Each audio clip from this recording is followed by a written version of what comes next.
Hardball Tim, and armed with a tiny Sony camera and a MacBook Pro, I'm gonna ride in some of the coolest cars on the planet. Welcome to Ride Along.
There's no question about the Camaro and the objectives of the Camaro. Camaro is a sports car of today.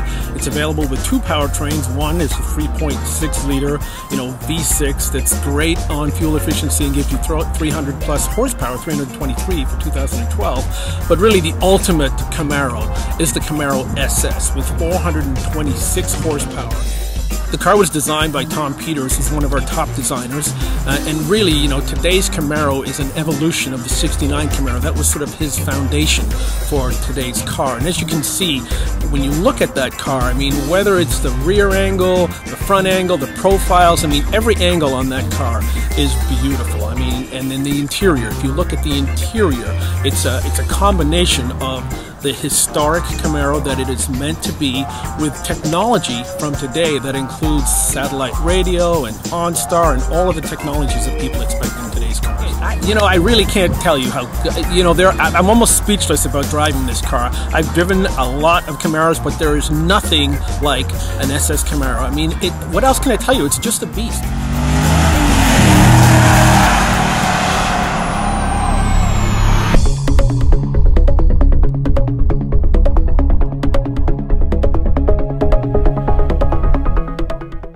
Dissecting the design of the Camaro is kind of like dissecting a Mr. Universe competition and grading down whether one guy's got blonde hair and another guy's got brown. The whole point is, there's not a lot of wrong with this car and tons of right.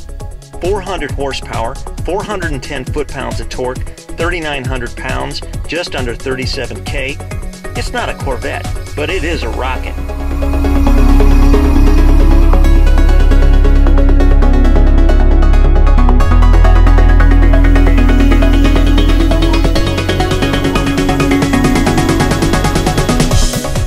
Other pony cars of its kind don't compare.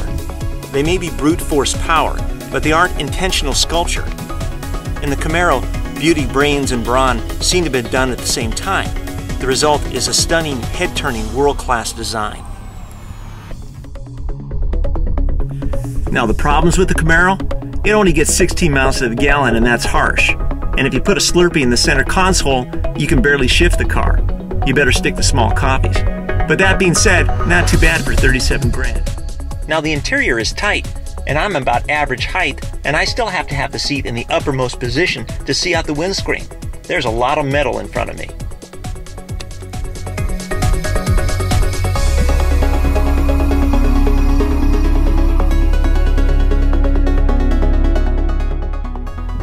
Now surprisingly, the Camaro has a pretty good sized trunk, but considering the way you're going to drive this thing, I'd recommend you keep it empty.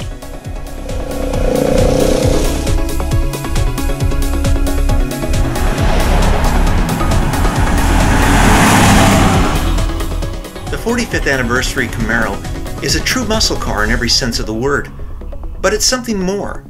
It's inspired action, wrapped in metal skin, and that's really all it needs to be.